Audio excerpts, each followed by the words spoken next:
Happy Hump Day, everyone. Welcome back into another edition of Prime Sports World. This time, we're going to be breaking down the New York Jets 2022 season. I'll give you a full preview of their draft, of their free agency, and then dive into their schedule, how we think they're going to fare this season. If you're new here at Prime Sports World, we go live 6 or 7 times a week, bringing you the most up-to-date content. We're one of the most consistent podcasts on all of Facebook. So continue to check us out. We go live on Facebook, YouTube, Twitter, Twitch, bringing the most up-to-date content. If you're looking for that kind of stuff, please like, share, and subscribe here at Prime Sports World. I'm your host, David On Point. I am running solo for the time being. Hopefully somebody else will join me for the show. But if not, I'm just going to run the show and break down the New York Jets 2022 season. If you feel like you want to join me in talking about the New York Jets season, I'm going to share the StreamYard link in the chat. So if you want to go ahead and jump in the show, you're more than welcome to do so. Just please, as I mentioned about every single show, please keep your comments semi-PG. We do not want to get in trouble with the powers that be. That is Facebook and Twitter and YouTube. As our friend there, Mr. Israel Rivera, CEO of Prime Sports, will attest. It is no fun being in the trouble with the powers that be at the world of Facebook. Well, thank you. Yeah. for letting me know, huh? Because I know all too well. Yeah, I figured you might have some knowledge of what it's like to be in trouble with the powers that be at Facebook. Yes, Zuckerberg does not play. But no, he does not. And I'm sure whoever owns YouTube does not play. And if Elon Musk owns Twitter, I don't think that actually went through. So I don't know if he owns Twitter yet. But if he does own Twitter, he can probably say whatever we want. But yeah, I'm David Huffman right there, CEO of Prime Sports, Mr. Israel Vera. Let's first get started talking about just overall Jets. What's your expectations for them as a whole this season? As a whole, well, they had a great draft. We'll get into their draft here. Yeah, they had a great draft. My expectations are, they should improve. I mean, storyline, right? Zach Wilson, right? Yeah, how's he going to improve? The offensive, they got a lot of holes. Offensive line, defensive back here. That's why they went and drafted Sauce Gardner. Right. They need some weapons on the outside. The bad needed weapons on the outside. They have a myriad of running backs. We'll get to that later. This team is still, second year Robert Saleh. I'm sure, their expectations of, being in the AFC East. They're looking to be at least the third place team. They're for sure the last place team in that division. They're looking. They unfortunately play in all the divisions in the AFC are tough outside of the South, but they played a pretty tough division. Like they played in a team where all three of the teams in their division had winning records last season. Right. So I think it's going to be tough for them to kind of right. So they're definitely the last place team. I mean that's probably their goal is to probably just improve on what they who they have to pay the Patriots, the Dolphins. Buffalo, the Buffalo Bills. Yeah, so they're definitely the last place team there. But my expectations for the Jets, I just want to see Zach Wilson continue to get better, and let's just continue going right into the storylines. Let's talk about the first one. What to expect out of Zach Wilson and Robert Saleh in year number 2? All the reports out of training camp has been that Zach Wilson has played extremely well so far in preseason, obviously in OTAs. But as I talked about with every time these reports come out, I take them with a very large grain of salt because everybody looks good in OTAs and in training camp. They're not going to say they look terrible. That's not usually the way it goes. So what are we expecting out of Robert Saleh and Zach Wilson? Robert Saleh, a defensive-minded guy. Zach Wilson, has a cannon for an arm.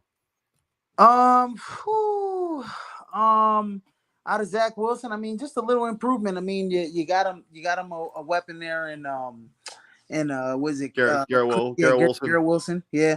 They have we're looking to see, can he improve on his decision-making ability, right? His accuracy. He's a little bit all over the place. And then also, can that defense improve in year 2 under Robert Saleh, right? We're not expecting them much, right? They're expected to probably finish last year. I said at third place. I'm thinking, 3-4. But yeah, Zach Wilson looking to improve from year 1 to year 2. I don't know if he's, they said he's looked great. But I'm not sure, how great he's gonna look once those lights come on in the regular season, right? So we'll see. Everybody looks great in the preseason or in OTAs. And then I think this year what would help him a lot is relying on the running game a little bit for Robert Saleh. I think that'll help Zach Wilson a lot. That's why they got Brees Hall. That's why they got Carter. Michael Carter, Devin Yeah, Coleman still in this, Ty Johnson still on this roster. Like yeah. they So have a myriad of running backs. Like yeah, myriad of running backs. So I think this year what's going to help Zach Wilson and Robert Saleh is the running game. That's going to be a strong suit for them, and then that'll open up the passing game. Zach Wilson's a guy, let's not sleep on these wide receivers and tight ends too. I mean, Yeah. they like Elijah Moore, Corey Davis, Garrett Wilson, Braxton Berrios, Denzel Mims. Like that's actually a pretty solid 5 wide receivers. Then you got CJ Uzoma and Tyler Conklin at your tight end position. That's pretty solid too. Like as a skill position as it goes, like that's actually a pretty good group. That's a good group if we could get them the bar. And that's Elijah Moore, right? That's the kid out of if I'm not Ole mistaken, Miss. right? Yeah, from last year, right? Yep. Yeah, and so obviously Corey Davis, he's gonna be the veteran, wide receiver on this team. He's kind of improved, right, from his rookie season, right? Oh, 100%. I mean, he was looking like a big time bust, and now he's been a servable wide receiver. His last season in Tennessee was pretty good. He was decent in New York. This is kind of what he's going to be at this point. And also that offensive line, right? So they add a veteran in Laken Thomas. Yeah, we'll talk about the offensive line in a second. So like their defense also should be pretty decent next season. They added Shelton Rankins, Carl Lawson's coming back off that ACL tear, or was it Achilles? I can't remember which one. But they got Quentin Williams, who's been a good football player for them. CJ Mosley, Ahmad Goddard, DJ Reed. Like this, like on paper, like this actually Jet team doesn't look too bad on paper. Yeah, they'll be competitive. yeah, I think they'll be competitive in a very tough division and in a very tough AFC.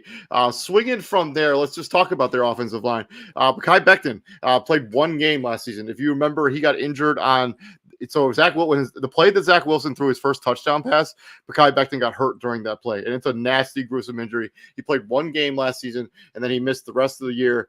And there are a lot of reports because they want to move Mekhi Becton at right through left tackle. That's why they drafted him to do. But George Font has been so serviceable and so good that he's been the left tackle, and so there's cause that maybe Mekhi Becton will play right tackle this season.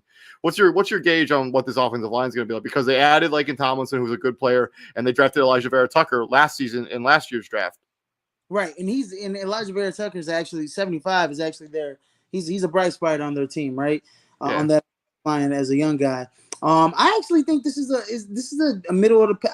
I don't want to say middle because we don't know what that right side is going to be, right, or that left side with Mekhi Becton and Elijah Vera Tucker. I know you said George Font. You got George Font over there from Seattle. But who was good last season? Like who was good? What do you mean on Seattle? No, George Font was. Yeah, I guess he's looked really good. Yeah, he was good. Yeah, he was good. And I want to say this is going to be a middle of the pack offensive line. I think the offensive line is, Mekhi Becton's, right tackle. I think he, we don't know what he's going to be. That's a nasty injury that he had. But like I said, there's some bright spots on this team. Elijah Vera Tucker, you got Laken Tomlinson.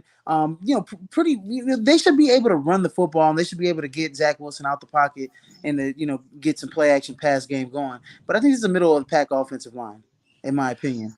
I tend to agree with you. I think there are some opportunities for improvement, though. I mean, if George Font takes another step forward, like Tomlinson, if he goes back to his old pro, and Connor McGovern is somebody else I think they brought in last season or the year before, and then Elijah Vera talking about Mekhi Becton. Mekhi Becton can get back to being healthy and be productive. I actually think this could be even better than middle of the pack offensive line.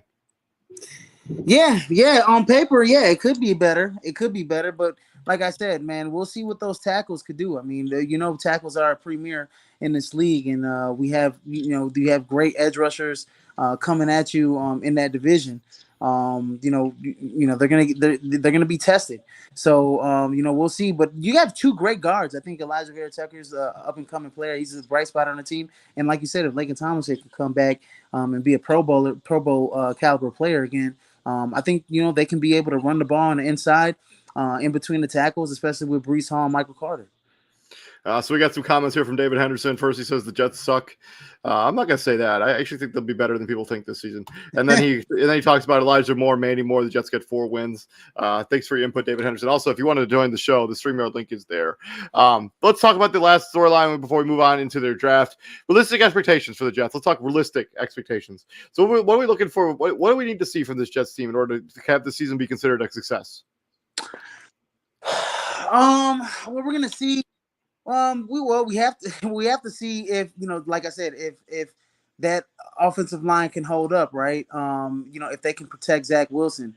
I know their backup is Joe Flacco. Not I mean, he's a okay veteran, but he's not Joe Flacco of before, right? Yeah, for sure. And they do have Mike White too, so right. And then also, like you said, I mean, you like the receiver room, but can we get the ball to those wide receivers, right? Corey Davis, he can do a little bit of both. He can play on the inside, he can play on the outside. He can, he's athletic enough. He's, fast. Elijah Moore's a nice slot receiver. And then Garrett Wilson's, he's your top 15, top 10 pick, right? So Garrett, high expectations for that guy, right? So, for this team, I think it doesn't solely rely on Zach Wilson. The defense is going to keep him. I think the defense is going to keep him in a lot of games. I think this defense is better than what teams, what people actually are thinking of them before the season. I think this defense is actually going to make them competitive or keep them in games. But it also, man, I think it just relies, man, if Zach Wilson takes that next step, if he takes that Josh Allen type of step, right? For how Josh Allen went from year 1 to year 2 type of deal. Can he take that next step? Right now as we see it, I mean, he's the fourth, he's the fourth quarterback, fourth best quarterback in his division, right? You go Josh Allen, you go Mac Jones probably, right? And Tua and Mac Jones, that's a tie, man. I don't know, man. So like I said, man, it depends. Mac Jones has already played more playoff games. So Zach Wilson has so Zach Wilson has the opportunity here to end the season or start the season, on a good note. And he could probably be the same, depending on how he plays. If he plays really well, he could end up being the second best quarterback in this division, right? Because there's not much of the jump in terms of 3 and 2, right? In terms of Tua. I agree with you on that. I mean, if you get this completion percentage up, I mean, 55, basically 56% completion percentage in the National Football League, they're really not going to get it done. I want to see that closer to 70%. More touchdowns, more picks. 9 touchdowns to 11 picks last season, so we want to see him throw a couple more touchdowns. And I think you want to see how we integrate these weapons. Like, Zach. It's not totally relying on Zach Wilson, but if Zach Wilson plays well, the Jets are going to have a semi-decent season. I don't think they're going to win a lot of games no matter what happens, but I do think there's a lot of stuff that I like here. I like their offensive line. Like their offensive line should be good. Their wide receivers should be one of the best 5 wide receivers in the league potentially. Like I mean, I almost think the Packers would kill to have the Green Bay this wide receiving core. The Packers would like to have a guy like Corey Davis. I'll tell you that. Just at least get a Corey Davis. But like I said, I think this year, they know that they have some good running backs on that team. We got Breece Hall, who's probably the best running back in that draft, in my opinion. That's up for other analysts, but in my opinion, I think he was the best running back, the more well-rounded running back. And then Michael Carter's not bad, and then you have Tevin Coleman as well. So you got 3 good running backs that you can give the ball to. So you don't have to rely solely on Zach Wilson's arm. You can give it to those guys, and you can keep defenses honest. On that end. So it really, I think they're going to be a run-first football team, and they're going to let Zach Wilson run off of that. I 100% agree with you. I think they'll try to shorten games. I think they'll try to win games with their style defense and running game. That's my realistic expectations for the Jets. Fun fact about Tevin Coleman: I go to the gym with his dad. Really? Yeah. Interesting. Tevin Coleman's from Indiana University. No. Tevin Coleman grew up in Oak Forest. He went to Oak Forest High School. He's in the Oak Forest Ring of Honor. No, but he went to Indiana University. Yeah, but his dad still lives in this area. And so he does? He goes to the LA Fitness that I go to. Tevin Coleman dad goes to the LA Fitness that I go to in Tinley. Local kid. Okay. Yeah, what high Oak school Forest. He went to Oak Forest. Oak Forest. Oh, you went to Oak Forest? Oh, okay. Yeah. Wait, he went to OPRF? Well, no. That's River Forest. Okay, he went to Oak Forest. Okay. Yeah, Oak Forest High School. Okay. Moving on from there, from the draft, they took Ahmad Gardner with the fourth overall pick in this year's draft. Garrett Wilson went 10. Jermaine Johnson, the second, went 26. And then still in the first round, they traded up with Tennessee. My opinion, a steal at 26, getting Jermaine Johnson the second. The guy had top 10 buzz at one point during this draft process. To get him at 26 is a really good value. Brees Hall, running back Ohio State in the second round. They took the tight end out of Ohio State, Jeremy Rucker, in the third round. In the fourth round, they took Max Mitchell, offensive line of Louisiana. That's some good depth there. Michael Clemens, defensive end, Texas A&M, goes in the fourth round as well at 117. They did not have a fifth or sixth round or a seventh round pick. They kind of used them to get Jeremy Johnson, the second out of the defensive end of Florida State, who I absolutely love that pick. Yeah, no, Michael Clemens can really get after it. I honestly, I love their last first round pick and Jermaine Johnson. I was screaming like, why is Jermaine Johnson flying? Oh, it's falling. If you guys look back on that on our podcast, and he's gonna be a 10-sack guy for many years. For a decade. Yeah, for a decade. He's super consistent. I mean, he probably won't be a top, 5 pass rusher, but he'll be a top 10 pass rusher year in and year out for a decade. And then Brees Hall in round 2. I know that you're very critical of that pick. I just don't. It doesn't make a whole lot of sense. Like it wasn't really an area of need on a team that has a bunch of needs. Like you could have continued to build up this offensive line. You could have taken another edge rusher, or you could have taken a safety too, because the only ones you have are LaMarcus Joyner and Jordan Whitehead. And Ashton Davis hasn't really worked out in the National Football League, but like you had Michael Carter and Tevin Coleman and Ty Johnson. There was really no need to take another running back. But if Bryce Hall is the guy you think he's going to be, I mean, he's not going to be there later. You got to get him when you got to get him. Yeah, so with Brees Hall, man, he's been probably the best running back or most consistent running back in college football the last couple years. I know we had Kenneth Walker. I know the kid out of Texas, Pajan Robinson. He was a true sophomore last year. He'll be coming out in the draft. He'll probably be picked in the first round next year, depending on how his season goes. But Brees Hall has been, probably the best college running back. So when you look at a guy that can 4.39 at the 40-yard dash, and he rushed for 1,514 yards in the last 2 seasons. He combined for 41 rushing touchdowns in 2 years. Yeah. So yeah, Brees. Like I said, man, Brees Hall is one of the better running backs out of college football. Like I said, and he can do it all. He can run in between the tackles. He can run outside. He can catch the ball out the backfield. And out of all those running backs that you kind of mentioned, Ty Johnson, I mean, he's not really special. You know what I mean? Michael Carter, good running back, but he ain't as special as what Brees Hall can get you. And Tevin Coleman's a good change of pace running back, right? As well, right? He's also a good locker room guy. Yeah, and he's a good locker room guy. From all accounts. Yeah. And then when I look at a guy like Jeremy Ruckert, he's going to be good. Another tight end that can block, right? So he's a nice pass blocking tight end there that they're going to be able to use on the edge. On like stretch plays and outside zone plays. So yeah, expect the Jets to run the football a lot this year. And then Ahmad Gardner, Sauce Gardner, he's top 4 pick. He's gonna be your lockdown corner, your next Darrelle Revis, right? So Jets. That's what you're hoping for. That's what you're hoping for, right? I mean, 0 touchdowns allowed in college. 0. That's a big zilch right there. So that's amazing right there, considering the fact Cincinnati played some good teams, especially early in the season or whatever they played. And Max Mitchell provides you some serious depth. 6'6", 307 pounds, 3-year starter at Louisiana at the right tackle position. Gives you a kind of a swing tackle that you can use, and if just in case George Font leaves this offseason in free agency, or Kai Becton is not ready to go for the start of the season. Yeah, don't know too much about that kid from Louisiana. Didn't really see a lot of them. I'm pretty sure he's had good measurables. I don't know if you have his measurables in front of you, but to be picked, in the top 4 in the first 4 rounds, it's pretty good. When you look at a guy like Michael Clemens, his last year, I mean, he's gotten better every single season at Texas A&M. He's a 6'5", 275-pound defensive end. And he had 7 sacks last season, so he can really get after the quarterback. And you're looking to add edge rushing. 4.83 in the 40-yard dash. 3-year starter with 12 sacks and 21 tackles for loss. He does have some injury history. He'll be 25 by the start of the season, and he got 2 arrests in a 3-year span, in a 3-month span in 2021. Unlawful possession of weapon, a small amount of marijuana, driving with an invalid license twice. Yeah, and he was a guy, and that's Michael Clemens, correct? Correct. So, he's a guy that probably could have won a little higher on this list. In the draft, he probably could have went into the second round or third round, but dropped down due to those concerns. So we'll see how he ends up. Hopefully he turns it around in terms of his personal life, but in terms of on the football field, I think the kid can get after it, man. 7 sacks, you don't do that in the SEC. On accident, yeah, for sure.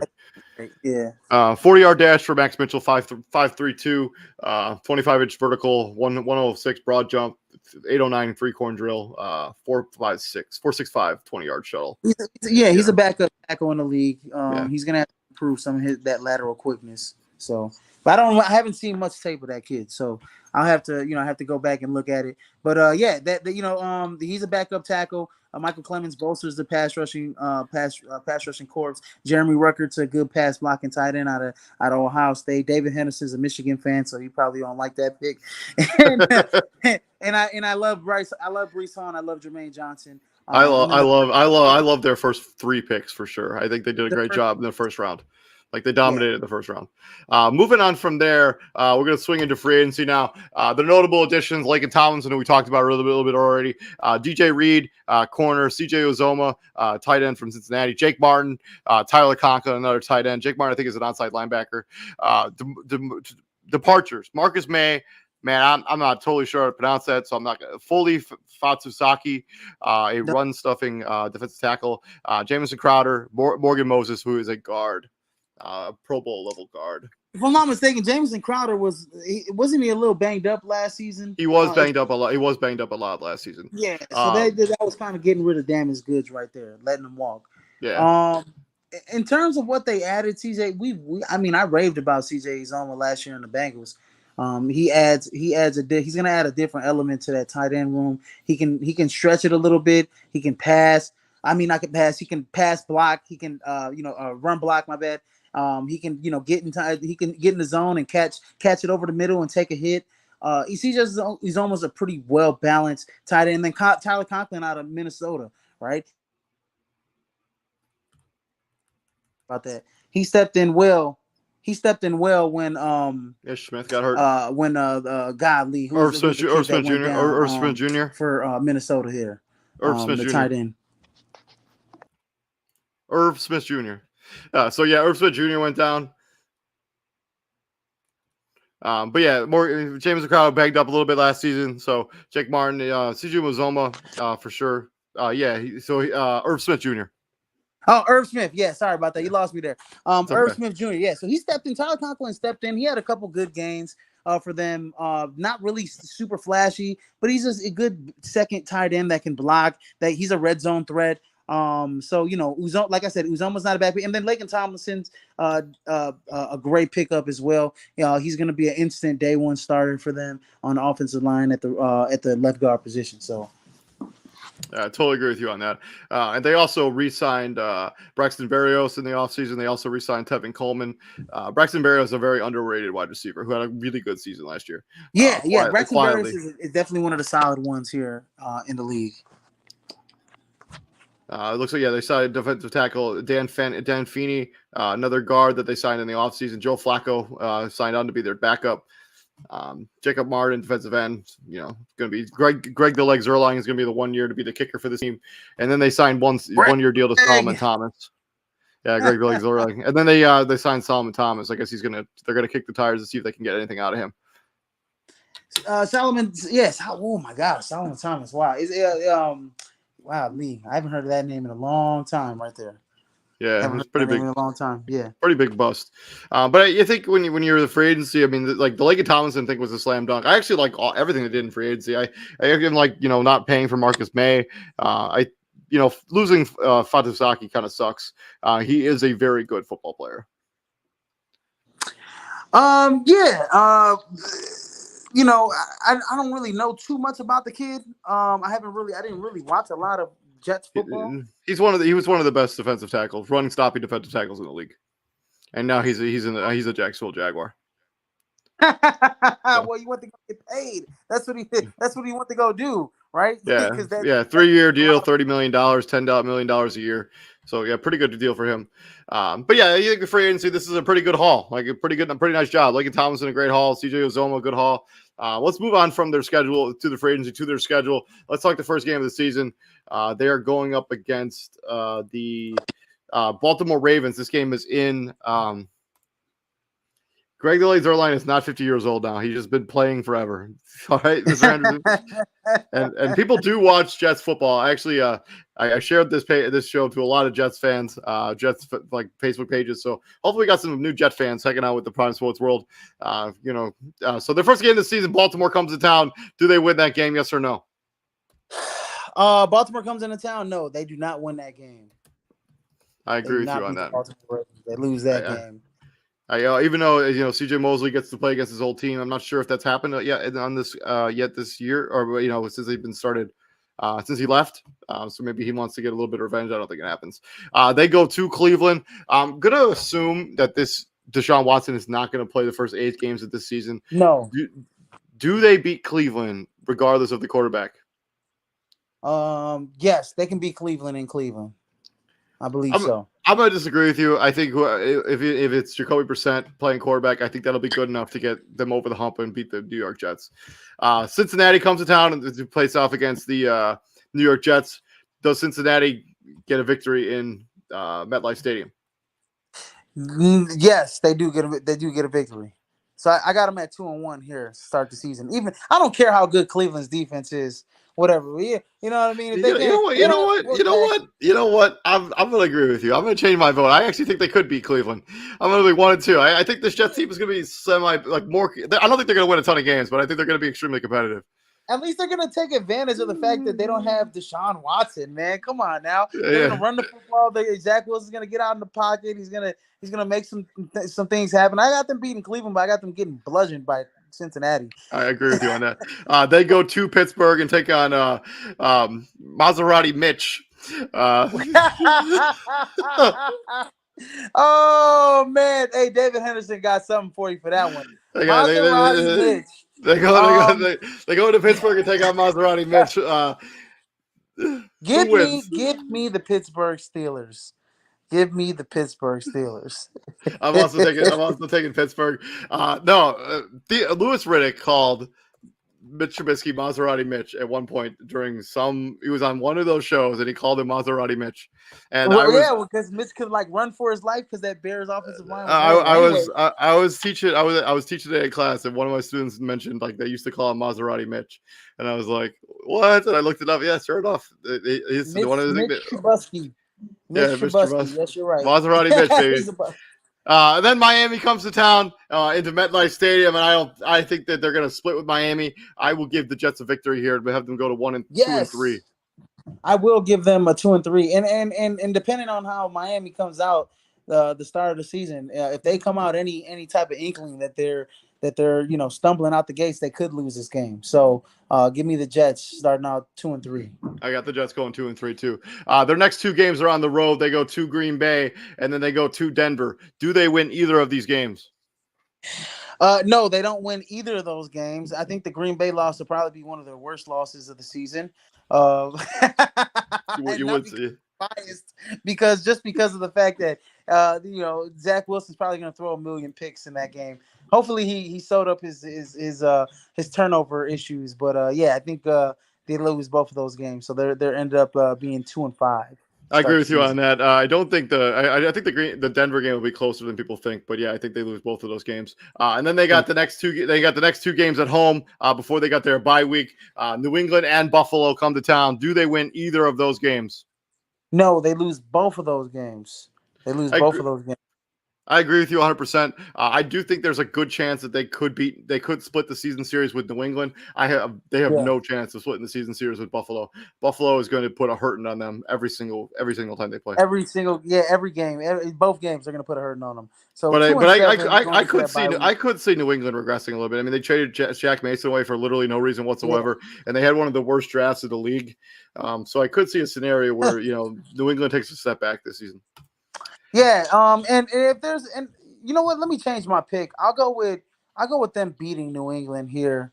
And they'll beat New England and they'll lose to Buffalo. So they'll start the season off 3-6.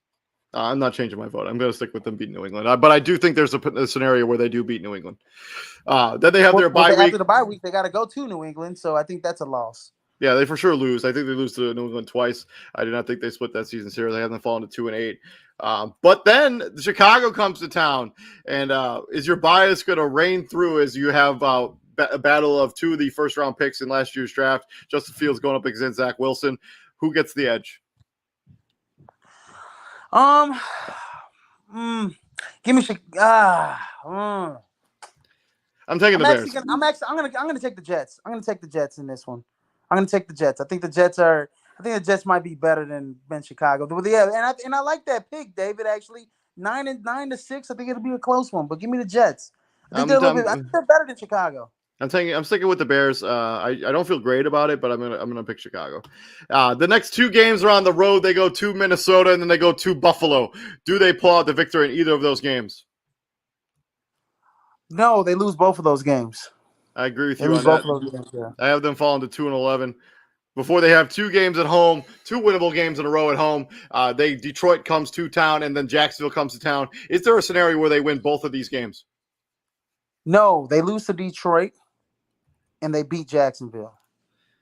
I will respectively disagree with you. I think they win both of these games. I think they can beat Detroit in MetLife Stadium, and I think they can beat Jacksonville in MetLife Stadium. I will give them the victory there. They have them fallen down to 4-11 before they finish the game with two games on the road, where they go to Seattle and they go to Miami. How do they fare on these last two road games of the season? I think they could beat Seattle in Seattle. You know what? No, they lose both of these games. I think that's one of those games where Drew Lock's like, we have nothing to play for. I'm gonna just go stupid with my stats, have like 4 or 5 touchdowns, and then I think Miami would be fighting for a playoff spot, possibly a wild card spot here, maybe at the end of the season. So I think they lose this game to Miami as well. I'm going to agree with you, David Henderson. This doesn't happen very often, but I do think they're going to beat Seattle and they're going to lose to Miami. I have them finishing the season 5-12. Let's see what their record was last season, real quick. But yeah, I have them at 5-12. I think that'll be a noticeable. I think they'll play hard this season. I just think their team. They were 4-13 last season, so one game improvement from the year before. But for the Jets, it's really more about seeing a development of Zach Wilson, seeing Mekhi Becton play an entire season this year, and seeing Ahmad Gardner continue to play well and develop and grow into a football player that they can rely on the outside. Yeah, I got them I got them at a 5-win season. They're a 5-win team this year, 5-12. The Jets are gonna finish off. You up 4-13, 5-12. That's where I got them at, David, as well. Yeah. And they're gonna be in a lot of competitive games. I think this is a team that's kind of gonna be like a little bit like Detroit last year, right? Where Detroit kind of failed. I 100% agree with you on that. I think that's a good comparison. I think actually. Yeah, and I think that this is gonna be a team that they're young. They're still kind of figuring out how to win close games. Like Detroit last year was still young. They're still adding pieces, but they had to learn how to win football games, and they didn't win many, but they were really close in a lot of games. So let's see what they do next season, like for Detroit. But the Jets are going to be just like the Detroit Lions. They're going to lose a lot of close football games. They're not going to know how to win those close football games, but they're going to be competitive, I think, in a lot of these games, and they're going to surprise some people, especially defensively. I think defensively is where their strong suit's going to be, where they're going to remain competitive. And then, like we said, I think they're gonna try and keep the clock roll. They're gonna try and keep clock management rolling with that running game. I agree with you 100%. Breaking news: Israel Amadeus Rivera becomes the next head coach of the New York Jets next year. Congratulations, David Henderson. Yeah, at the moment you've always been waiting for. Man, you know what? Honestly, that's funny that you say that, David, because I started a face of the franchise. I got a face of the franchise in Madden 2022 Madden 2022, Yeah. and my player is actually the running back on the Jets. So technically, I probably am the head coach, right? Because I'm calling all the plays. Yeah, right. Yeah. Yeah, no, Robert Saleh. Let's keep it to the professionals, man. But no, I think the Jets are a 5-win team, and I think if we have any or other if we have higher expectations than that, we're kidding ourselves, right? We're doing ourselves a disservice with this team. If we have any, the expectations should be for Zach Wilson just to be better. I think if you could throw 8 interceptions, okay, that's fine, but they can't be as bad as those 11 that you threw. He threw some really bad interceptions last year, and he kind of if I want to say, the analysts used to say that he was really wild with his throws at BYU. He kind of made a little something out of nothing in a lot of plays and kind of threw up a lot of balls where guys had to jump up and get them at BYU. And he kind of proved them right a little bit last year, right? You can't do that in the NFL. You get picked No, off you a get lot. burnt in that. You get burnt bad You in the get burnt, NFL if you right? do. Trying to do that. So I think the expectations for Zach Wilson just to get a little bit better, get better. 60. You say 70% completion percentage. If he can remain around 65, 67, I think that's better than 50. Way better than 55. That's a 10 For point sure, for increase. sure, for sure. And if you can at least get over 3,400 yards passing with 15 touchdowns, I think that's actually improvement for Zach Wilson. I think we'll see a little bit more on the ground from Zach Wilson, a little bit in the mode of like what Kyler Murray can kind of bring with that read option, with that zone option kind of play next year. But a 5-win team for the Jets, man. They just have to be more consistent, and I think they'll find their identity early and often in the season by running the football and getting Zach Wilson out in the pocket where he probably is a better quarterback in the play action game. I totally agree with you. And yeah, if they cater to offense to his strengths, you got to cut down on the interceptions. Yeah, that's fantastic stuff. But yeah, that's been our New York Jets season preview. What do you think the final record will be of the New York Jets before the season ends? Let us know down in the comment section. Please like, share, and subscribe to our shows here at Prime Sports World because we basically bring you a show every single day. So if you're looking for consistent content, this is a good place to be. I've been David Humpin. Right there is Mr. Israel Rivera. We may or may not do a show tomorrow, but we're for sure doing a show on Friday when we break down Game 6 of the NBA Finals. If just in case we don't do a show tomorrow, who do you got in that game tomorrow? Well, I picked Boston to take it to 7, so I'm gonna stick with that pick, and I think Boston wins, and we go to 7 games. I'm agree with you. I'm taking Boston as well. I think this series goes 7. The next team will be the Miami Dolphins. That'll be the next team we preview. Yeah, and David Henderson. If you want to join, you can join at any time you want to. You're one of our favorite fans here that comments here on our podcast, and I'm curious to hear the half arm jokes that he's gonna say about Tua. So yeah, I agree. Yeah. I may run that. I may run that show early in the afternoon tomorrow. So like, I'll message you on Facebook if you want to join the show. I will shoot you a Facebook message. All right. But yeah, I've been David Humpin. Right there is Mr. Rivera. And my friend, what do we do here at the Prime, my friend? We bring the heat, ladies and gentlemen. Bring the heat 24/7. Yes, sir. And if Chicago calm down a little on the heat, I would greatly appreciate it. We'll be back here tomorrow. Yeah. You guys have a good night. We'll see you guys either tomorrow or Friday. I'll see you later, buddy. See you later. Have a nice one, guys.